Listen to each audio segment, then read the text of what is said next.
Stand clear of the closing doors, please.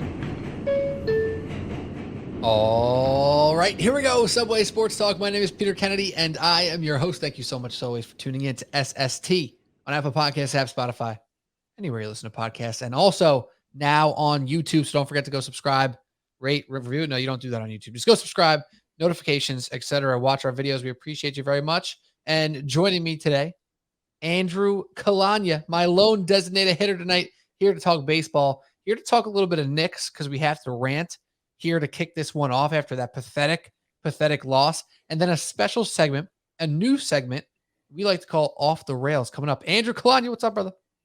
Doing better than the Knicks, my friend. Doing better than the Knicks. I mean, like, what's not doing better than the Knicks right now? Like, the stock market's not in a great place, I think. I don't know. I don't really follow it that hard. But, like, there's some things struggling in the world. The Knicks are pretty high up on that list. I mean, I just went through it. We were talking before we started recording. In the new year, the Knicks came out kind of hot for themselves, right? They started off 5-2 in the new year. That's from January 2nd, their first game of 2022, to January 15th, where they went on a 5-2 run in the first 7 games of the new year. Since then, Andrew, 3-13 into the All-Star break. 3-13. So we have a lot to say, but that, man, like, that's pretty damn bad. That's like the worst team in the league bad. You got the Thunder who just beat them. The Magic are pretty bad. And I haven't checked, cross-referenced, their last 16 games, but like, that's how bad the Pistons are. That's how bad the Magic are. That's how bad the Thunder and Rockets are. And for all the Knicks fans out there who wanted this and wanted that and wanted a trade and wanted movement, and the team was supposed to be a playoff team, they're supposed to be a top 4 seed, blah, blah, blah. None of it feels right. None of it feels true. It all feels like garbage because this team has been putting a garbage product out for now a full entire month, despite somehow playing well for 3.5 quarters in a couple games recently and blowing multiple 25-plus point leads. Andrew, I digress for a second. What the hell's going on in New York? Is it the Garden? Are the Rangers dying as well? Because, like, something's bad here in New York for basketball. I don't know, man. Especially going up against a Nets squad that obviously no Kevin Durant, no anybody. And Yeah. how do you put up that kind of performance and just like lose focus? And that's kind of just been the tale of the team. It's just they're doing well, and then all of a sudden they just stop and just lose focus, and like they can't stop the spiral from happening and going out of control. So it's tough to watch. Yeah, the Nets had no Kevin Durant, no Kyrie Irving, no Ben Simmons. Patty Mills, who's been one of their better players all year, only had 8 points. And the team was led solely pretty much by Cam Thomas, rookie, who dropped 21, 16, I think, in the final quarter of that game. Seth Curry, the new addition there, and LaMarcus Aldridge. So the Knicks, who got a pretty decent performance for the most part from Julius Randle, who had over 30 points again, and Emmanuel Quickly, who had 18 points on pretty efficient shooting. They got beat by the big three of Seth Curry, Cam Thomas, and LaMarcus Aldridge. And not to go too long on this because there's not that much to say. It's frustrating for so many different reasons, but the ones that stand out to me are over the past week and a half, even though they've now lost 13 out of their last 16 games, there have been these signs of life with this Knicks team. There has been signs of life with Julius Randle specifically putting up numbers lately. And those signs of life have not led to any wins. They've led to good quarters. They've led to good halves. They've led to good 3.5 quarters. But the fourth quarter performance from this team is abysmal. And it goes back to last season. And I said it on this podcast a million times. They had a really nice run last year. They had a really nice team that played good defense, that had a decent offense that can get the job done, and they had the ball bounce in their favor in fourth quarters, but they haven't had a closer ever. Julius Randle isn't that guy. RJ Barrett's not that guy yet, even though he's hurt right now. Derrick Rose can't do it enough consistently. They don't have a closer. They don't have an elite offense. They don't even have a good offense. So all these people who wanted to be excited about the Knicks this year, and I was one of those fans, we were mistaken. We were wrong all along. It's not about what's transpired in the past 2 weeks. It's not what about transpired, since this team really went on the slide a couple weeks into the season or when Derrick Rose got hurt. This was never that team. They never had that level of talent. Tibbs, I don't know if he was ever that guy. And I think we all got too excited off a weird season in the beginning of COVID where they played harder than everyone else and they beat all the teams they were supposed to beat. And Julius Randle had the best year of his career and no one expected it. Because now, with everybody expecting him to be that guy, everyone being healthy now that COVID's kind of in the rear view for the moment with the NBA, and other teams making improvements while the Knicks got Evan Fournier and Kemba Walker, they were never even close, Andrew.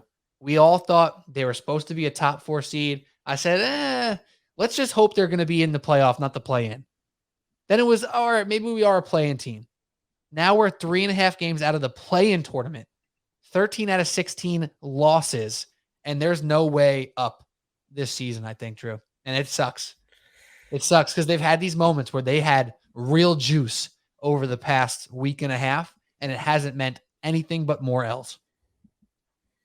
Do you attribute this as a coaching problem, or do you think this is more of a personnel problem? Yes. It is. It's both. It's 100% both. And it's more a personnel problem. Last year, they were deep. In the beginning of the season, they were deep. And the depth is not staying true this year. Derrick Rose going down shouldn't mean as much as it does, but it is meaning a lot. And the Obi Toppin consistency hasn't been there because he doesn't get the minutes. Quickly hasn't shot the ball well this year. And, you're putting a lot of emphasis on a second-year rotation there with both of those guys. Quentin Grimes has been one of the more consistent players as a rookie for this team. And that's not usually the formula for a truly successful team. Everybody's piling on Tibbs. In fact, tonight when you and I were planning on this episode and talking before we started recording, I had turned off this game against the Nets because they were crushing the Nets. This game was over. I was like, me and Drew are going to get this podcast going, talk about some baseball, talk about some Marvel stuff. It's going to be a great one. So excited for our new segment Off the Rails. And then I get a text, fire Tibbs. And I'm like, oh no. You saw my face. I said, oh no. What happened? And I looked up and the Nets are back in it. And then by the time I got the game on, it was a tie game. I was like, what the hell? It's appalling. And Tibbs not pulling the trigger on change is being his downfall again. And I thought wholeheartedly when he took Kemba out of that lineup earlier in the year that was the best sign of Tom Thibodeau not staying true to a veteran because he's a veteran and saying, hey, we need to play these young guys. We need to get these guys in the rotation. Turns out not the case. Randall playing too many minutes. Barrett playing too many minutes. It's not sustainable. The juice that he brought last year has fizzled out. And now we're sitting here with a good defensive coach, a whatever offensive coach, and a guy who doesn't tinker with rotations enough to give the people who need a chance a chance. Yeah, that's it. That's all I got. It's just really unfortunate. So again, I asked you this question on Twitter. So I guess this latest loss. Who do you think was having a worse time, the Knicks or Rob Manfred? Yes, there you go. Good segue. Thank you. And, no, that was during the trade deadline when the Knicks didn't make any. Yes, moves. When they didn't make a move. Yes, but now I'll re-ask that question. Who do you think is having a worse time right now? Do you think, or having a worse week? Do you think it's Knicks and Thibodeau, or do you think it's Rob Manfred and MLB? In the moment, I said that Manfred and the MLB was having a worse moment because, Manfred, yes, he did the DH thing. We're all happy about that. But on the other hand, fans are pissed because he feels like he talks down to fans all the time, and fans hate that, and they hate him in general. He's not really doing a lot of good things for the league in general. Leon Rose, despite not making his team better at the trade deadline, he didn't make his team worse, which I noted as a positive. And I think that Leon Rose has a plan. So I chalked it up and I gave it to Leon Rose. But right now, I'm thinking about it, and I'm saying Rob Manfred is having a better week. You know why? Because I don't think he cares about what any of us think, any of us feel, and he's just going to do whatever he has to do to get his league right and keep his owners happy. And, that technically is the job of the commissioner. And all this other stuff about what the players want, what fans want, what everybody except the 32 owners want doesn't affect his day-to-day at all. I think he sleeps just fine at night, and that hurts to say. So Manfred wins right now. Yeah, and I think that's what people get most misconstrued when they hear like the word commissioner. They think, oh, this is someone who is supposed to be the stewardship of the game of baseball. But in reality, he Rob Manfred, everyone says he's terrible at his job. He's actually very good at his job because his job is just to solely protect the interests of the owners of Major League Baseball and nothing else. There should be a component of doing what's best for the game, but that's not what he does. And every time he talks and every time he tries to say that, he tries to act like people are dumb and people who follow the sport are stupid, trying to tell us that owning a Major League Baseball team is less profitable historically than playing the stock market or something like that. And there was I forget which writer, I think it was Travis Sawchik. He was like, oh, the S&P 500, if you invested since 2002, was up like 372% if you invested your money. But if you MLB owner evaluations was like 508% or something like that. So just categorically false. So maybe if you like continue to go back to like the 50s, 60s, 70s, maybe if you want to make that kind of argument, then like technically what he says correct. And that's like a thing with Manfred too. Is like every time he says something, it's technically correct, which is the best kind of correct, by the way. Right. Technically, it is. Technically correct, but like it's in the most like smug, disingenuous and smug way like possible. Yeah. So it's I personally just like it makes my skin crawl every time I have to hear this man talk and just basically act like I'm an idiot and try to talk down to me like I'm a child. So yeah, it's really unfortunate right now. Yeah, and it's one of those things where you're 100% right. People don't always remember that that's the job of the commissioners, to serve the owners. And that's why if you polled owners in the NFL, they might have a very different opinion of Roger Goodell than any regular fan or anybody walking the street. Because most people who are just NFL fans either don't have an opinion because they don't care or they hate Roger Goodell. There's not many people out there on Twitter, fighting for Goodell's reputation, right? And Manfred's the same thing, probably worse now. I think Goodell's reached this point where he kind of broke through some of the negativity and kind of just exists in this plane of he's there. Yeah, the league's doing great. I guess he deserves some credit. I don't know. Whatever. Screw Goodell. Did you see him singing with Keegan-Michael Key on the NFL honors or something? He was like singing with him. So it was like it was a very weird and I guess humanizing moment for Roger Goodell. So he was singing on broadcast television. There you go. I might need to check that out because it feels awkward enough I would enjoy it and feel alive. Manfred, on the other hand, is just all hate at this point. It's all negativity. It's all he doesn't know what he's doing, or it's all he thinks. He thinks we're all dumb. That's not a good place to be for a commissioner. And especially in a place where I think the players feel that way too, because, there was definitely some negativity towards Goodell from the NFL players, especially when a lot of the concussion stuff seemed to just, he just turned his head a little bit, or with the race stuff, maybe Goodell didn't go out into the forefront as much as he could have to defend Kaepernick, et cetera. So there's definitely vitriol against him in that regard. But Manfred, this is obviously not like a race thing or a political thing or a social thing. It really comes down to treating his players / employees with the best thoughts in mind.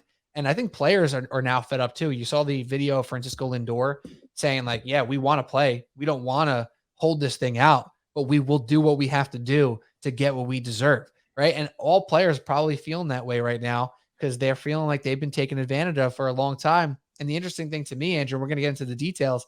Lindor and the big names are the guys who are the face of this, but the people who get hurt the most are the people we've never heard of. So it's a very complicated, deep issue that is getting fought over right now. So I'm going to give you the floor to take it where you want to take it and give us the details that we need about what's going on with this whole lockout and this baseball situation.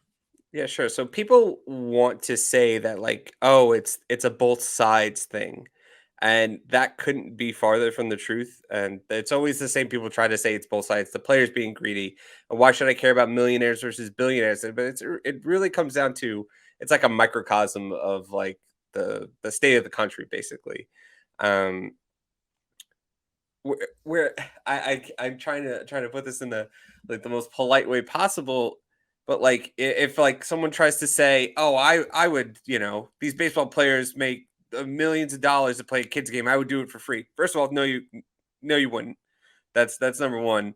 Number two, nobody would want you 62-year-old WFAN caller to play professional baseball for them. That's that's one thing. And there's, you know I understand the fact that the players are indeed trying to get what they feel like they deserve. But at the same time, the way that they're going about proposing it is beneficial to fans. They're trying to get rid of service time manipulation. So, like Chris Bryant, for example, he was held down in 2016 when he was a rookie. He was held down so the Cubs could get that extra year of control over his contract. So he wouldn't be a free agent a year earlier, and that's what teams do. They manipulate young players so they can have longer control where it's the most beneficial to the owners. So the players are trying to get rid of that. So if you're the best player, if you're one of the best 26 players in your organization, you should be in the majors. You should be playing. Try to get rid of that. So that's fan friendly. That's something. If you want to see your young superstar, if in a new system, Wander Franco wouldn't have started the year in AAA when everyone knew he was a major league caliber player, and the Rays kept him down, so they got that extra year control. Which didn't really matter at the end of the day because they signed that long contract. But the way the Rays operate anyway, he becomes too expensive for them by in like 2026. Well, talk to me in 2026 when the Wander Franco write it down in the books. Make a note of it, Pete. He gets moved anyway. Yeah, he's gonna get moved. So that's real quick. Before you go on to the next point, I just want to mention to that. Yeah. Are they trying to make that rule work for both sides? Where, like, I don't know exactly how that would land, but basically the way I'm thinking about that is what the teams did, you can't blame them for, right? Mm-hmm. Those are wise, savvy franchise decisions to do, right? Oh, we can hold Chris Bryant down until May, and we can keep him for another year on this cheap contract instead of paying him, $30 million a year, whatever he's going to get. Absolutely. And I think most fans would want their teams to do the best thing for the team, right? Is that fair to say? But however, it's hurting the game and it's hurting the individual players out there, busting their ass trying to be the best player that they can be. So is there are they trying to get this to somehow balance where we'll see them, but the team doesn't get screwed and the player doesn't get screwed? Or is that just why there's an issue? Is that why there's a lot? That's part of the issue, but it's also like, how do you like put into law like speculation? It's speculation of, if the team says he needs to work on his defense for just the amount of time, like you're like, how do you judge that? Pete Alonso was in the situation too, right? Like, he's not ready to play defense in the MLB. Yeah. He was the best hitter on the team. Yeah. But the Mets did the right thing. They didn't hold him down. They brought him up, and look what happened. He hit 53 home runs for him in his rookie season. So it's like you want to, and that's only good for the game to have young superstars coming up and contributing and making more fans of the game. So that's just a positive for the sport and the owners. Again, you'll hear this consistently through every point I'm going to make here. The owners are sacrificing or want to sacrifice basically the enjoyment of the game to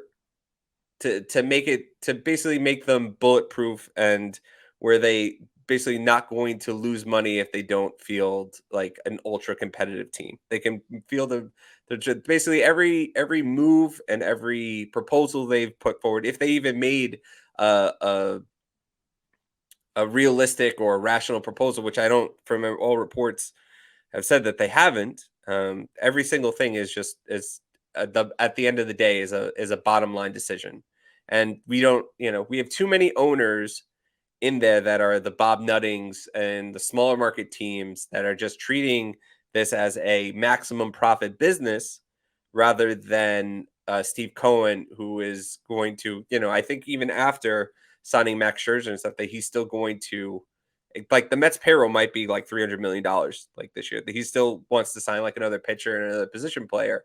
Like he's treating it like how me and you treat our fantasy baseball teams, and that we need more owners like that who want to be loved rather than, and I think, even if the Mets do have a $300 million payroll, I still think Steve Cohen's making money off of the BAMTech sale from Disney. They're still getting $50 million a year. That's, and TV contracts and real estate deals. There's a million other avenues where the owners can recoup losses and make money from their business and from owning a team. And again, if it wasn't profitable, there wouldn't be people lining up every single time. The Royals wouldn't have $1 billion franchise valuations. The Marlins wouldn't sell for over $1 billion. If this wasn't profitable, you can't tell me that the owners aren't making money hand over fist as revenues continue to go up and up. And every single proposal that the owners have made so far have not even kept the revenues up with like inflation going towards the players. And the players are just asking for kind of what's fair. They're trying to put more money into the pocket of the younger players because how the deal used to be, if you were a young player, you paid your dues, you made the minimum salary for 3 years, and then you went to arbitration for another 3, and then you would, theoretically, if you survived in the MLB long enough, you would get that big payday at the end of the day. But then teams got wise and said, we're not going to give out massive contracts to 31, 32-year-olds anymore. Like, we've seen those turn bad, and I guess that makes sense to a certain degree. But at the same time, then, if you're a player, you're getting screwed coming and going now. So, and we've seen, the average contract for players go down. I think the lowest since like 2017 was in 2021, which shouldn't happen. Right? No, like, if the everything else in the league, in the world, in every walk of life going up, the average salary of a professional baseball player should not go down. Again, we're talking again, millionaires, but not everyone. Most of them, like some of them. Sorry, not most of them. If you count the minor league players, it's not most of them. No, it's not even close. Not even close. The minority of people are the millionaires in this game here, and we can get more into the minor league part of this conversation in a little bit. I want to go back to the ownership stuff. I don't want to get too. I don't want to say off the rails. That's totally different segment. Right? We'll get there. We'll get there. Teaser. But no, to the ownership stuff. It's a club, right? If you own a team, you are part of this club of unique, special people who have this thing that so many people want in the NBA, in the NFL, in MLB, in hockey. When you own a team, it is a prestige thing, it is an ego thing, and it's a money-making thing. And the fact that there's only 30 in the NBA, 32 in the 32 in MLB? 30. Why did I think 32? Is there 32 football teams? I think 32 football teams. 32? Okay, somebody has 32. Whatever. The 30 people, like, that's an exclusive membership-only pass of billionaires and billionaires that are allowed to operate in this space and be in this world. And it shouldn't just be it should be a profit thing, but it shouldn't just be a profit thing, because if you're not in it to try to put a good product on the field, you're not even maximizing your own profits. Because what did we see to a team like the Golden State Warriors? When they got Steph Curry and Klay Thompson, Draymond Green, they became a real team. That valuation skyrocketed because they sold out every single game. Their ad sales were as big as ever. Their corporate sponsorships were as big as ever. And they were on every national TV game, et cetera, et cetera, et cetera. Meanwhile, everyone talks about how it's big market versus small market, and the small markets don't get it, blah, blah, blah. Golden State wasn't a big market team. Guess what? They are now, because they've been a fantastic franchise for years and years and years, right? Like the same thing in baseball. Like the Texas Rangers have spent a boatload of money, and you can argue whether you want to call them a big market team or not, but they've had the money, they've had the backing, and when they've been their best, they've put money into it, and they made a couple World Series in a few years. They didn't win any, but besides the point, like this whole thing about market size and whatever, then why are some teams in big markets running like small markets and teams in small markets able to run like big markets? There's more to it. And the teams that operate the right way, and unfortunately, the teams that take advantage of some of these loopholes, if you will, about contracts and et cetera, can get there more swiftly, And even teams like the Red Sox who spend, end up cutting a Mookie Betts or trading a Mookie Betts to save a couple dollars here and there. Something has to change where it's more streamlined and makes more sense that people are going for it frequently rather than just existing and being part of this club. Exactly. And again, the point of owning the team is to put the best product on the field. And if the owners do get their way, they're going to eliminate minor league jobs. They're going to cut spending. Like Hal Steinbrenner was on there when the owners were coming up with the committee and voting on luxury taxes. Like they wanted their initial offer to the union. So the luxury tax was 212 million or something like that or 220 million, something along those lines. The Hal Steinbrenner, again, owner of the Yankees, was pro voting down the luxury tax to 180 million. So Hal Steinbrenner was said publicly, I'm willing to throw away my market advantage to make sure that my bottom line is protected. And that's inexcusable for any owner, never mind the owner of the most profitable team in sports in the most profitable and the largest market in the country. So it's again, it's disgusting. Now wait, can you further that explanation, because I'm a little confused here. So he wanted to lower the salary that the luxury tax. So again, that the means, owners of the MLB, when they have the luxury tax, so basically say if you exceed this amount of, let's say it was $220 million, whatever it was, you're going to incur 15% penalty of every dollar you spend over like $20 million. And if you exceed it by $30 million, you're going to pay a penalty of, $30 million. I think it was like 32% of every dollar you spend of over $20 to $40 million. If you exceed the luxury tax by over $40 million, so every dollar you spend over it, you're going to be taxed at 62%. So that was the and again, these penalties increase if you go over the luxury tax the first time, second time, third time. So basically what the owners want to do is they want to lower that threshold, that $220 million, and they want to make the penalties for going over that much harsher. So basically they're trying to turn a soft salary cap, which teams are basically treating like a hard salary cap, into an actual hard salary cap where the penalties are so extreme that nobody would in their right mind would exceed. Right. So which it's, again, and you know what? Like that's something that I think fans, even if they don't want to accept it, they should understand there's a necessary evil there. Like that's something that does kind of need to exist, because the schism in the Red Sox and Yankees and Mets and et cetera and Dodgers versus the Tampa Bay Rays of the world is so large. The difference is enormous, right? Like you need to do something to try to push that closer. But that's why they have revenue. Well, that's why they have. Hold on. Hal Steinbrenner ain't doing it for competitive advantage, right? He's doing it to give himself an excuse of when he doesn't want to spend. He doesn't have to, because I don't want to go over luxury tax. Not the right thing to do. If we go over luxury tax for these next 2 years, we can't spend over the next 5. Yeah. We can't. That's what he's saying, but it's really because I don't want to spend. I don't want to do it. And it was the we don't want to sign Manny Machado because we have to lock up the core. We don't want to sign Bryce Harper because then we have to extend Aaron Judge. Now Aaron Judge is a year away from free agency. You don't want to re-sign Gary. Most people don't want to re-sign Gary Sanchez. And who else are you? Gleyber Torres has regressed. And where's this core that you're going to sign now? Right. It's you know what, with Aaron Judge too, he's one of the perfect examples of what we were talking about before. My man's hitting free agency in age 31. Mm-hmm. Like what the hell? Like I know baseball is very different. Most people don't get up to the majors until they're 24 to 27. So I get it.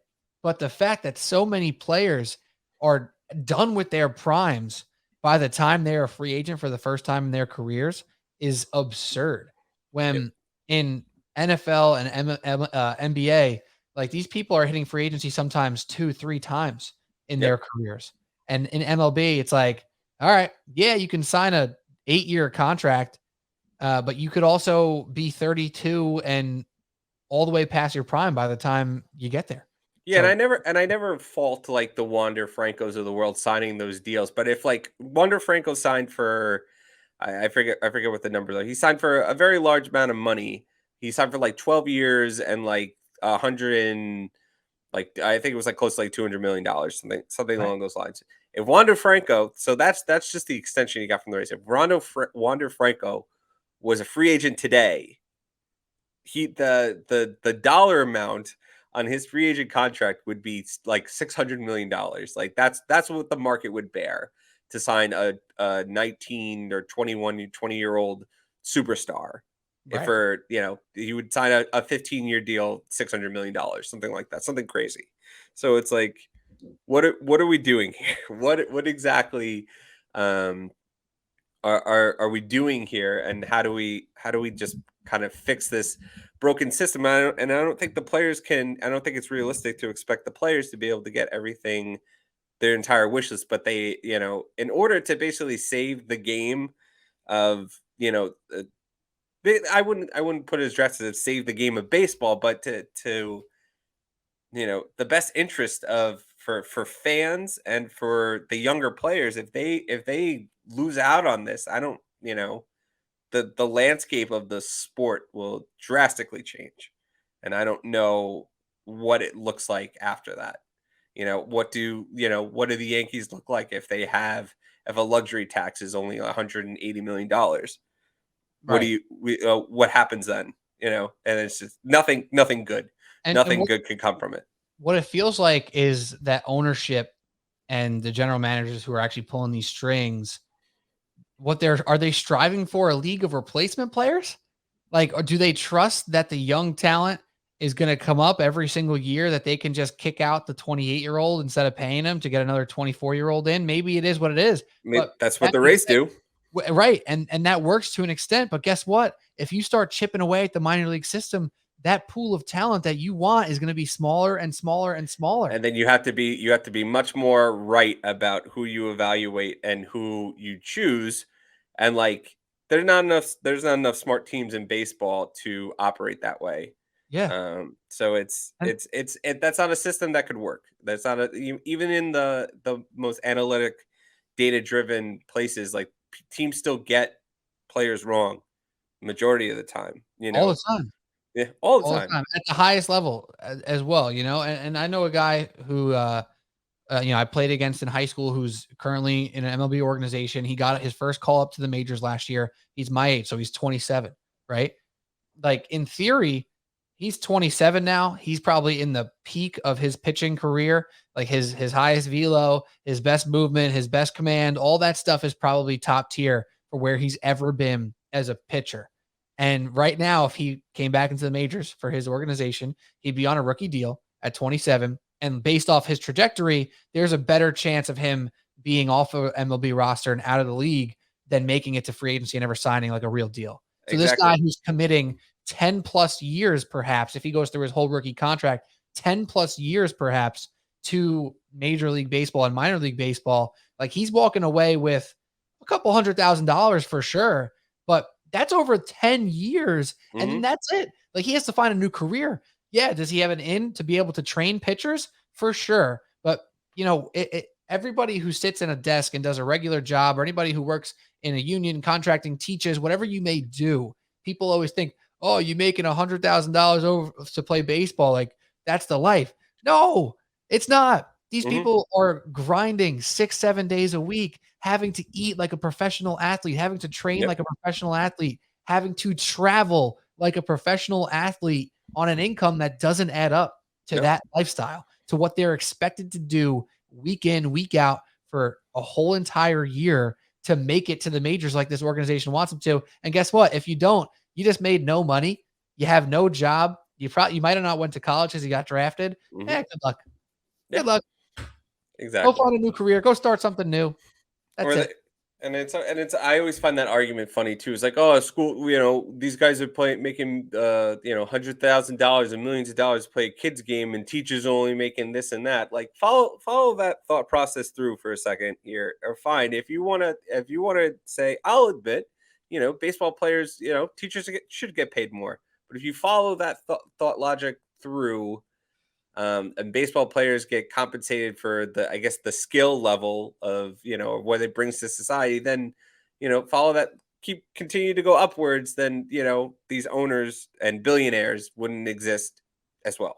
So it Right. like, follow that thought process through when you're calling in a WFAN at 3 o'clock in the afternoon because you don't, you're retired I feel like Al early. Dukes Yeah. would enjoy this conversation. Yeah. He loves all those colors so much, and, Yeah. and it's just like there's a barrier to entry with the Hmm. minors and with the majors, right? Because you have to be elite, elite, elite to even get there. Yeah. There's not that type of barrier entry with all these other jobs, right? No. It's just not. There's Yeah. And a it's percentage yeah. more of teachers in the world than there are of professional baseball players. Like, come on, Exactly. you know what I'm Exactly. saying? Exactly. And and speaking of just like minor league players, like, and again, um these are like low paying jobs. And again, if you're talking about, there was another issue of the owners, and they're currently fighting this out in court at the moment, of not wanting to pay minor leaguers while they're in spring training for 6+ weeks. And again, these are guys where, like, you're a part of the organization, right? It's not like it's like me or you showing up to try out there. Right. You're a part of the organization. You're lucky enough to get invited to a big league camp, and it's basically mandatory that you're there. If you say no, I don't want to show up because I'm not getting paid, then You're goodbye to cut. your career. You're You see it? goodbye to your career. It's not like you can latch on to another team, because again, your rights are controlled by a single organization for 7+ years. So if you say no, I'm not doing this, then you're just blackballed from the sport. And basically you're forced again work for free, and train for, you're working 8 to 10 hour days, 6 to 7 days a week, and you're expected to just do it for free, and have to have a second job. Or, again, if you're telling me that these are the future of your organization, and you're dependent on these people providing you with cheap labor and coming up and, maybe only playing a couple years, and you're getting the most out of them and then discarding them, like, pay them a living wage to do so, where they don't have to worry about where their meals are coming from, or where they're going to train in the off season, or where they're going to live. Like, these are all just like basic, I guess, human needs that should just be met, and it's a minimal cost to do so. And or if you're an organization, why wouldn't you invest in those type of players if you can get excess value from a minor leaguer? Like, this is me on a soapbox trying to get wages for the small guy. Like, it benefits the owners more than it benefits the players. You're gonna because you if you peak develop somebody into a cheap player to come up and give you value, like, that's your return on investment tenfold for providing a dormitory for a AAA player. Like, it's crazy that it's gotten to this point where even the major leaguers who are not in are bargaining and trying to make a situation better for people who are not even in their union. So that's how far this situation has come. Yeah, and I do wish Alec was here because he was arguing you and I on that Hmm. exact topic, and he had some other takes that were fair, right? Like, you Yeah. know, there's internships in the world still that are unpaid, and is that right? I said two wrongs don't make a right. He said, yeah, well, it teaches you character, and there's benefits. I was like, yeah, well, guess what? Character doesn't work for somebody who needs to survive and has a family, right? Like, that Yep. just doesn't get the job done. So I wish he was here because we could have that debate and he could actually properly defend himself. But I think a lot of people are leaning towards that, and hopefully they get there, right? So let's reel Yeah. this back in because we have to get off the rails. I feel like we've been off the rails already for little while Yeah. here, but we're actually still on the rails. So let's round this into shape here, Andrew. In your opinion, what are the three key tenets that they're trying to figure out here, and if there's anything positive that has come out already, in regards to all these lockout talks. So like anything that's come out positive already or negative already, and then what's like the three big things like holding this thing apart still? I would say the positive so far that's come out of it. They've agreed on universal designated hitter, which was fantastic. We've been talking about this For 3 years? long before this pod even existed, and Oh, we were on the old pod. We were talking about the designated hitter, so that's great. That benefits the Mets tremendously with Dom Smith and Robinson Cano and all the other DH candidates they have, and you can have a rotate. totally forgot. I forget about him all the time. But yes, what a huge win for the MLB and for all fans, and even people who don't know that they wanted the universal DH. They're still benefiting from this because they'll realize that they were holding on to something that was silly. So yeah, continue. Yeah, so they agreed upon that. They got rid of the draft pick penalty for signing a premier free agent. So if the Mets signed Carlos, let's say in the new collective bargaining agreement, the Mets signed Carlos Correa, which would be amazing for them. Yes, it would. The Mets would not lose a draft pick, but the Astros would gain a draft pick. So it incentivizes teams to not be scared of the qualifying offer that's attached to players and scared of losing the draft pick, and it compensates the team that's losing the premier free agent. So that's a positive on both sides, both for the team and for the players. And I guess talking about the whatever major hurdles are left. So the luxury tax is absolutely a big tenet here. We're talking about again, we kind of gone over it a little bit there, where the luxury tax is going to be. The players, the owners basically want to, if it was 220 million, I think their proposal is they'll make it 222 million dollars. I think that was their initial $2 million, and then escalates like $2 million each year for like 5 years or however long the CBA is, which again doesn't keep up with just inflation or revenues, or it makes no financial New TV deal that they'll get. yeah, it makes no sense whatsoever. The players are, asking for I think like $245 million, and then going up to I think escalating up to like 270 million dollars. So I'm sure they'll meet in the middle somewhere. I would expect the luxury tax and to probably be in the 230s, 240s range, I guess, when it's all said and done. But we'll see what kind of penalties are, and see if the owners are able to get them to agree to that. And I think the other is trying to figure out this player pool. So again, this was part of the agreement of what they've agreed upon so far. So they agreed upon to give younger players, so anybody who's within those first 3 years of that minimum salary contract, if they finish in like the top 30, I think they're trying to decide which WAR metric they're going to use. That the owners would put in some kind of bonus pool money, and that pool would get distributed to players, and they're basically bargaining on how big that pool is going to be. MLB wants the pool to be like $10 million. The players want it to be $100 million. And they're pretty far apart on on that number as well. Just a tough.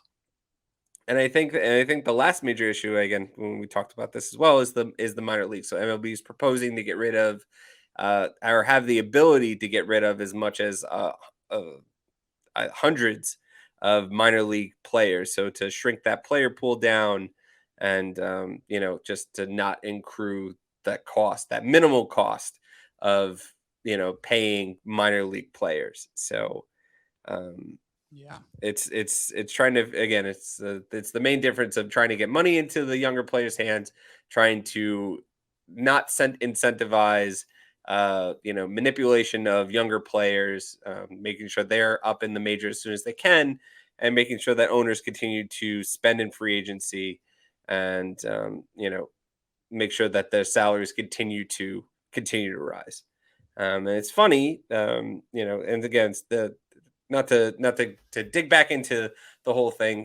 There were smarter people than I doing these financial analysis. I think it was Craig Calcaterra that basically did a analysis of, if the owners folded on every single major issue that the players were proposing at the current moment, they would still be in a better financial situation than they were 3 years ago, before COVID, so they would still be making out ahead financially. So it's just like, how much money are the owners going to, continue to receive from And this, listen, and how much the players can get.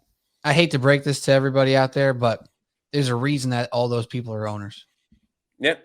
They're crude and they're savvy, and they're not going to give up as much as they need to, because, or They as don't much have to. as much as they have to, because they don't need to. Whatever. I Exactly. don't know what the hell I'm saying. You get what I'm saying. That's how the world works. It's just we live in a society. I think that's the Yeah. meme. We live in a society, Pete. That is correct. So, I think there'll be some compromise. I think that'll be good overall, but the owners are not getting screwed. No. Not going to happen. So with that being said, my final question on this topic here, and great job breaking it all down by you, Andrew. When is the season starting? So it's so pitchers and catchers were supposed to report on Monday. I believe that would be the day. So opening day is March 31st. And basically, from what Manfred said in his press conference, I don't know if the Players Association agrees, but they would need about 4 weeks of spring training to not delay opening day starting. So that gives them about 2.5 to 3 weeks to get their shit in order, or else we're missing games. So we're getting dangerously close to missing games, and that is the absolute, and even Manfred admitted that is the worst possible scenario for the sport. Did Manfred say that? He did say that. He said it would be a disaster if they missed games. I hope he says that and he means it, because this is a sport that people mostly talk about at the national level, about how to fix it. Mm-hmm. How do we make this sport work? How do we fix it? Outside of Ohtani talk, which got pretty real last year, which was great for the league, I think, even though, some Yankee fans probably don't like it. I know Alex doesn't love hearing about it. I'm not speaking for you, Andrew. I'm speaking for other Yankee fans. Thank you. At least it was something baseball related for once on the national landscape about baseball. And I'm not saying baseball is dying, because that's not true. Locally, it's still very strong, right? But to have the national talking points not be negative for once, come on, we need that. Baseball needs that.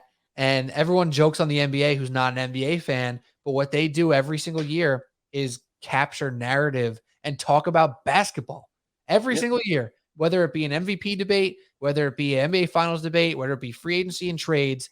The NBA hits the national spotlight daily or weekly, whatever you want to break down.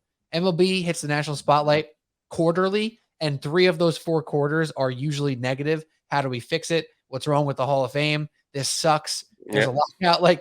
Let's get some positivity with this league going on a national landscape, and I'm excited. And maybe having Chris Russo on First Take will help that out. But to end on a positive note before things get completely off the rails, and we hope we do get off the rails here, that whenever they do reach an agreement, how there was that signing fury basically in November right before the lockout, we're going to see that 20-fold whenever the CBA comes. You have Carlos Correa, you still have Trevor Story, you still have all these, you still have Freddie Freeman, you have all these free agents, and then trades that are just going to happen. Guys are going to sign quickly. You're going to have like a 2-week news cycle of just constant news and transactions. And I feel like that will help change the narrative on the sport. Instead of, it took them so long to come to agreement, they'll quickly get distracted by, Medelson trades and Freddie Freeman signs and all that stuff. So it'll be a positive for MLB overall. It's just a matter of when that happens. It's a great point. Great spin zone by you. If it starts even just a few weeks late, that excitement will bring enough energy around the game and people look forward to it. It's almost like be careful what you wish for. Like, you don't know what you have until it's gone type of situation. Because if now baseball's supposed to start March 31st and it's like, well, we don't have baseball. Where's baseball? Then when it starts actually on April 15th, people are going to be excited. Like, oh, man, I missed this. I missed that spring training, or not spring training, that like opening week day game while you're working from the office and you can kind of watch and not really pay attention to work and just watch it. Like, we need that. That'll be exciting. So hopefully we get that soon. And hopefully it all works out. But yeah, Subway Sports Talk, Pete Kennedy, Andrew Calagna. We're not done yet. It's time to go off the rails. A name for a segment that was right in front of us for this past year. Talking about non-sports stuff. And it just hit me one night. And I texted you and Alec instantly. And there's no better way to start this segment off. Actually, there is a better way if Alec was here with us today. But we're going to do our best without him. Andrew, the world of Marvel is fantastic. It's crazy. And it's been something to really keep up with over the past, a decade plus, but specifically over the past couple of years and past few months with Spider-Man No Way Home. It's been epically expanding in many ways, not just inside the universe and outside the universe, but in our own world of talking about this stuff and not reporting it, but like watching trailers, breaking it down, Easter eggs, all that stuff existed, but it's bigger than ever. So we're going to do our best job to talk about the Doctor Strange trailer that dropped during the Super Bowl. Maybe we'll mention Moon Knight as well, because that's the next Marvel property coming out. But Andrew, let me just say this. That Doctor Strange trailer was off the wall. It was exciting. It was revealing. And it really brought the house down. From a non-sports point, I think it won the night. So what was your first reaction to that? Where did you see it? Did you see it live? Did you have to watch it online like myself? What did you see on the first go round?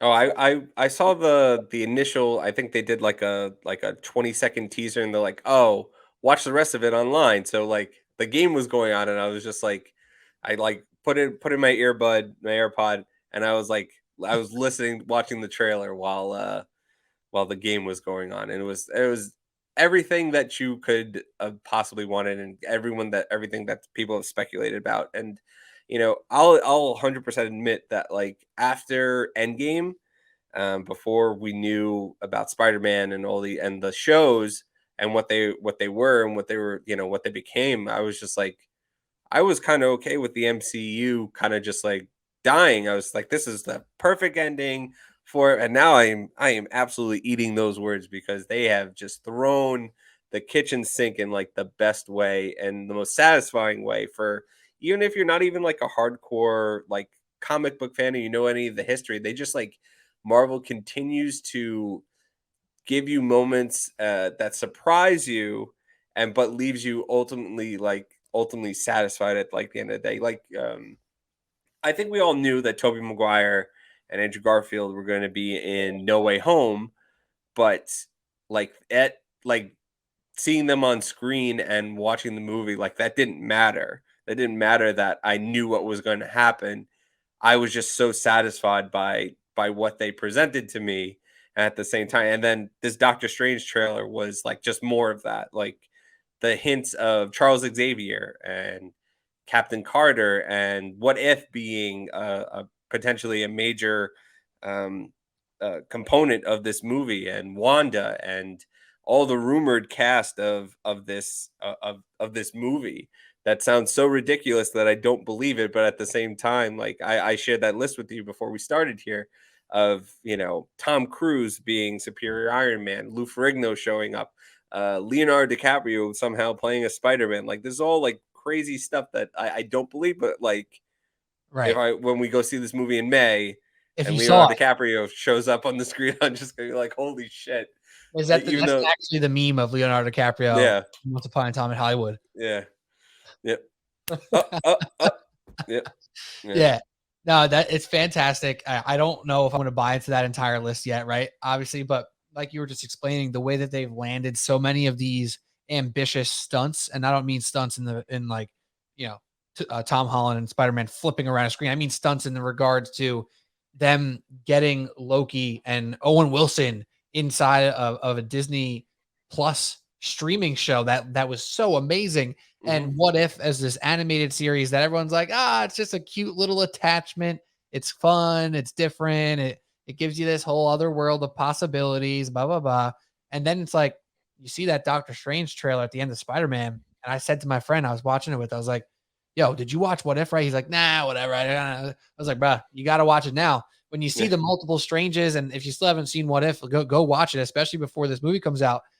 The way they're tying this together, I always think to myself, Andrew, was there these writers in a room, 10 years ago saying, oh, it's going to be so sick when we can tie all these things together from like 12 years apart, and it's going to make perfect sense, and it's going to be seamless, and we're going to make Loki on the day of oh my God, what movie did he get caught? The attack on New York, right? The Yeah, and first Avengers. yeah, the first Avengers. Right. Like that's going to now appear in Endgame. And it's now going to burst off into this Loki show. Like, did they think about this all as it went on? Like, when did they even realize that this universe can become what it is today? And the fact that they're still expanding on it and landing more often than not, there's not like every show and movie's been a hit. I think Captain Falcon and the Winter Soldier. What the fuck? What was it called? Falcon and the Winter Soldier. I said Captain, whatever. Falcon and Winter He Soldier. turns into Cat. Spoilers. He becomes Captain America. There you go. Which was obvious, Yes. right? But like that wasn't great, but it was still decent. And like Eternals wasn't great. I think it got worse reviews than it actually was. You recently watched it, and they've been hitting singles and doubles and home runs consistently now for a long time. And it blows my mind that they're still seamlessly following their plan that somehow they must have had all these years ago. Mm-hmm. And it always helps that they've gotten the rights back to a lot of characters, or they've been able to partnership with Sony to bring all the Spider-Mans into the MCU. Like that was I feel like that was the biggest turning point for the MCU when they got Spider-Man back. Were they able to work with another studio to say, hey, let this character come play in this toy box, and it'll be profitable for everybody, and it has been. And now that they have the rights to the X-Men back, they can play around in this world where you can now with Doctor Strange, you can bring back a Charles Xavier, you can bring back Hugh Jackman as Logan, you can bring in Ryan Reynolds as Deadpool, you can bring in all these guys from your backlog of history of characters, and that have played them on the big screen, and honor them and bring them forward and do something new with them. It's just the possibilities are unlimited. So now let's taper some of those expectations, right? Because it doesn't mean that now Hugh Jackman's going to be in the MCU for 3 films over the next 6 years. That's not what this means per se. It may mean a show up for a couple minutes, steal the screen, and then be gone. Right? Yeah. That it could be. That's what I think that Doctor Strange is going to be like. None of again characters for some right? For like a Hugh Jackman, you probably expect it to be a snappy situation. For Tom Cruise, that's arguable because of the history with him becoming Iron Man in the first place. Like maybe he has like one movie run in him being like this crazy Iron Man guy. But like some of the things now with like Fantastic Four being rumored to be involved in this Doctor Strange Multiverse of Madness and the Illuminati possibilities there. Like, could it be John Krasinski in there full time again for a couple movies? Could it be what's his name? Jan Gouffron from the first ones in 04 or 05. Like, could he be back in for 2 or 3 movies? Because the Fantastic Four seemingly will be back and a part of the MCU again. So I think it's important to manage expectations there and not expect Hugh Jackman as X-Men fighting along Tom Holland and Anthony Mackie anytime soon. But some of those characters could be here to stay for a while.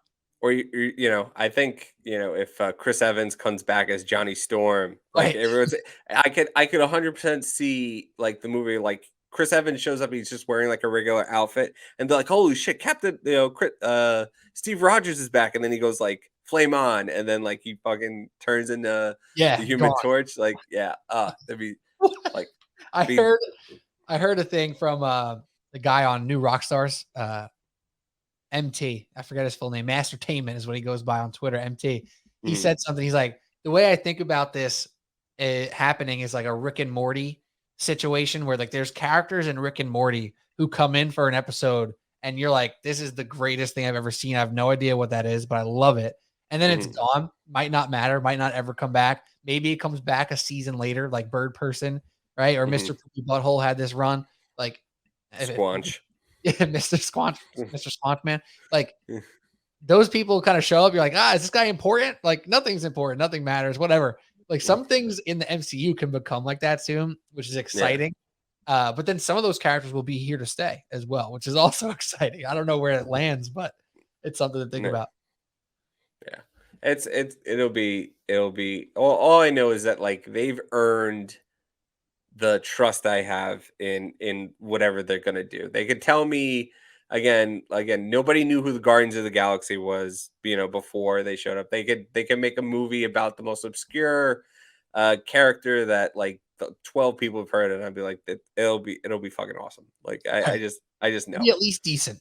Or at least at least half decent. Like even Eternals, like I thought I was just expecting it to be like bottom tier, like Thor, Dark World, which even the MCU, they redeemed Thor Dark World in Endgame. Like that was like a major plot point of Endgame, was arguably the worst MCU movie, and they somehow tied it in and made it like acceptable and palatable. So even if it was that, like most of the movies are just like on a good, like just a good movie, a good popcorn action superhero movie. Like at the very least, they're very few misses in the MCU, but they do happen. But so like, so let's go through specifics here now with this Doctor Strange stuff. And Moon Knight is something else to mention. Like if you guys out there haven't seen WandaVision, which I probably might rewatch before Doctor Strange comes out, but if you haven't seen WandaVision and Loki and Hawkeye, I'd say definitely watch those. Falcon and Winter Soldier was probably the least impressive out of that bunch, but I would still watch it. Decent enough watch to get through. And What If, definitely I enjoyed. I know you and Alec didn't have as fond a thought on What If, but now it's almost like, oh wow, that wasn't just BS. It wasn't just crazy stuff. It might be kind of real. So go watch What If. Moon Knight looks awesome as well. Very excited. But Doctor Strange, yeah, if you've seen the trailer, I mean, if you're still here, I imagine you've seen the trailer. I'll just say. So there's now this idea of the Illuminati, which exists in the Marvel comics. The original Illuminati conducts of Tony Stark, Reed Richards, which is Mr. Fantastic from Fantastic Four, Professor Xavier, Charles Xavier, which we saw in the trailer. We got two guys who are not in the current MCU, Namor, some Atlantis god, and Black Bolt, who I don't know much about. And Doctor Strange is in this Illuminati. So that's 6 people.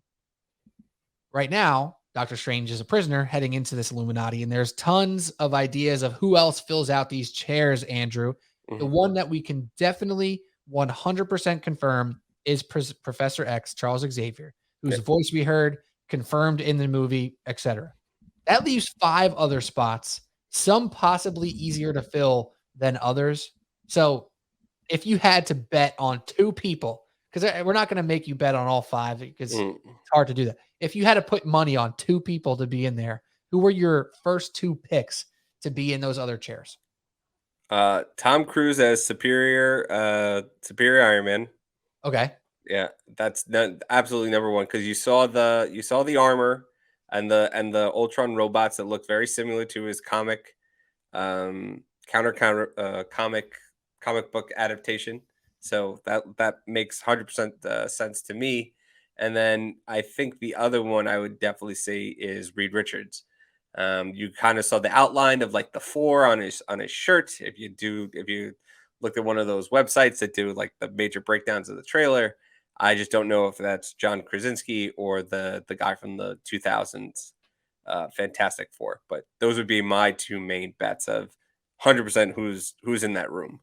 Now, what are the odds of an RDJ appearance, do you think, in that superior Iron Man role? Like, I know it makes sense for Tom Cruise to just be in there, be an outrageous douchebag Tony Stark for like a couple hours on our not television, on our movie screens, and then never see him again. Like that might work really, really well, and I'm not mad about it. But what are the odds it's RDJ as this alternate version of himself, this variant? It could be. That would be a pretty great bait and switch of, thinking that you're gonna get Tom Cruise, but then it's really RDJ. They put that fake rumor of Tom Cruise that sounds real enough, and then they bait and switch RDJ. Nothing would surprise me in the MCU anymore. Like nothing would surprise me. Like I think you can tell me that both of them show up. I'd be like, okay, that makes sense. It's true. Okay, so I think I'm with you on those 2. Superior Iron Man makes sense, so much so with the Ultron robots and that Ultron tech in general. Fantastic Four's coming. It's coming, Yeah. and that excites me because that means Doctor Doom is probably coming at some point, and I love that character. So excited about that. I would agree with those two first picks. Now, moving on, Doctor Strange used to sit on this Illuminati, or not used to, but in the comics, right? He's in the Illuminati. Mhm. Is it going to be a strange variant? Because there's clearly going to be multiple strange variants in Mhm. this movie. Is there a strange variant up there, or the more rumored Mordo appearance on the Illuminati? I think it's more because if you look, I think there's part of the trailer. You look outside of the sanctuary, wherever they are. There's like a statue of Doctor Strange, as if like he was like dead. So I assume there, there's an open seat there. I think I saw the outline of Captain Carter might be also one of the members of the Illuminati as well, which would be to see Peggy Atwell to come back and like be that what if character would be very cool too. Yes, and that's another what if shout out. So if you haven't seen it, go watch. This is the first what if episode, and then comes back in the last one. So Yep. I guess I don't know if that's a spoiler or whatever. And we haven't even talked about Wanda Maximoff at all, and And we she's have gonna, the and multiple she's variants of Wanda Maximoff as well. mhm, One zombie looking one defeated one, on her on her knees in the Westview apartment, or not, of a house from WandaVision. mhm, Normal looking one, a beaten up one, like a lot of crap going on for Wanda as well. And she seemingly maybe attacking this Illuminati. yep. And there's a possible Monica or Maria Rambeau sighting here. It's kind of wild. Now let's talk about the X-Men though, real quick. Or first, what about to round off the Illuminati? Any other guesses there? Any other just like shot in the dark people who, or somebody you would want to see? Could be completely random. Uh, it would be funny if Deadpool was up there, but I think that's too silly of a It's too silly. too silly of a route. Like I definitely think he'll show up at some. Ryan Reynolds will definitely show up at some point, but I don't think he's on the Illuminati. I don't think I can think So of you're sitting anybody. there and be like, yeah, I don't know why I'm here either. Yeah, exactly. He'll say something like what the shit. And I think I'm pretty sure Josh Brolin is going to be in there as both Cable. I think that's also the rumor of him being there as Cable and Thanos. Obviously, Ooh. he played both those roles in one in Deadpool, obviously, and the other in the MCU. So again, like the possibilities are endless. Now, how about this one? One more shot in the dark Illuminati member. If Hmm. you watch Loki, obviously we did. Kang, He Who Hmm. Remains, Jonathan Majors. How about a Yes. Jonathan Majors variant on the Illuminati, a Kang variant who is really playing the other side of the token right now, where this version of Kang, this variant, is being nice, Mr. Nice Guy. I love the world. I'm trying to protect the world. I'm going to be part of this group that does that, the multiverse, blah, blah, blah. And these other variants of Kangs that are super evil, crazy ones that are going to fuck shit up. So how about a Jonathan Majors variant in the That'd be Illuminati? awesome. Uh, I, I want I, more of him, no matter I, what. yeah, I think that's a pretty safe bet as well. I think that's like a minus 250. On Really? yeah, I think that's a pretty. The more you said it, that makes too much sense, especially given what we saw in Loki. So I think that's a pretty safe bet there. And I think there's a chance that there's going to be so many Kang variants Hmm. in my guesstimation. Another one could be in the old Avengers / old Stark Tower. Could be a Kang operation. Hmm. Now obviously like Sword is the new Shield, if you Hmm. will. So maybe they'll be there. Who knows who'll be in that building? But maybe Kang has his like front facing empire as well. I don't know. The Jonathan Majors possibilities are endless. So now let's go on to X Men, as we were getting there. Um, what what's the end game, for lack of better terms, of bringing the X-Men into this universe? Is it for fun cameos and exciting moments, or do the film breakdowns and trajectory of this whole thing, I don't want to call it the MCU if it's expanding, thing, really change and go back into making X-Men films that somehow relate to the first 25 movies we just got? Yeah, I personally don't think that's going to be the case. I think whatever the result of this movie is what is going to bring the X Men into the MCU. I just don't think there's too much baggage, and I understand that people like McAvoy and people like Patrick Stewart and all that stuff, but like how and Hugh Jackman, but how you basically have to start from scratch with them, but like or I don't know. I feel like the timeline or whenever the MCU wants to do something, they'll do their own version of it. So again, the same thing if again you saw slightly Spider-Man movie, they had Venom in it, but again, Tom Hardy got bleeped from existence. Thank God, because those movies are god awful.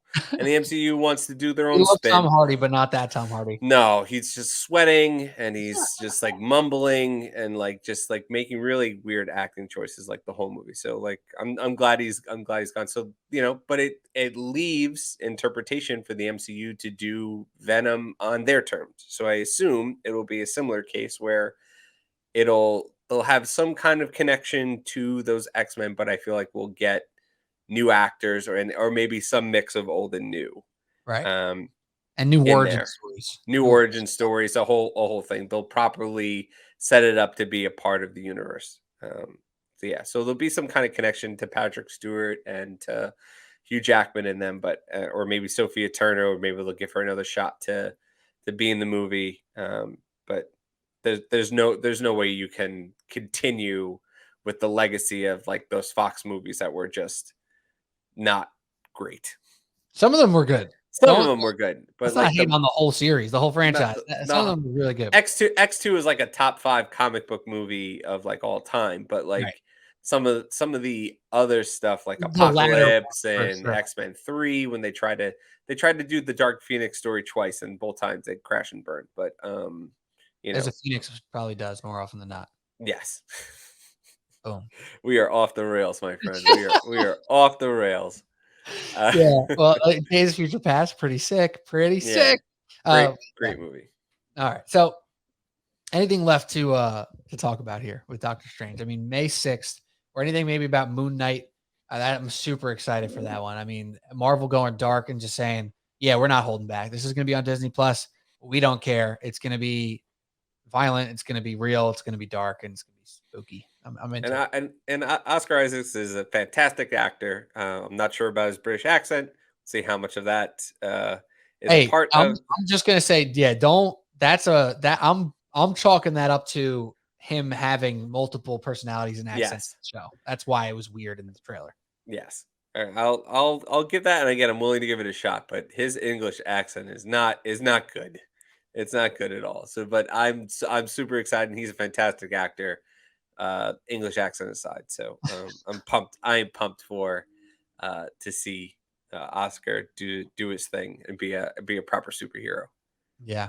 Yeah, that'll be fun. It'll be very, very fun. And if we see Doctor Doom and Strange in this multiverse of madness, I'll freak out.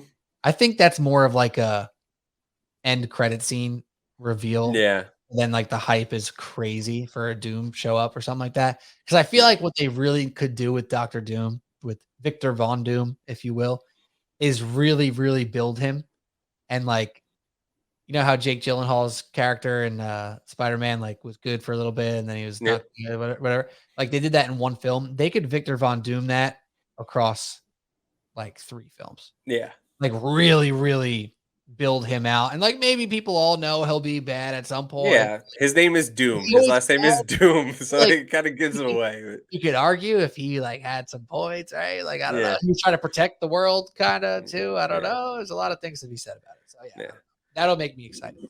Yeah. Right. I think they absolutely set him up to be the, I know there's like a lot of cosmic things with like the Eternals and stuff, but I think they'll definitely set him up to be like the next Thanos. Like he has to be. But isn't Kang also the next Thanos right now too?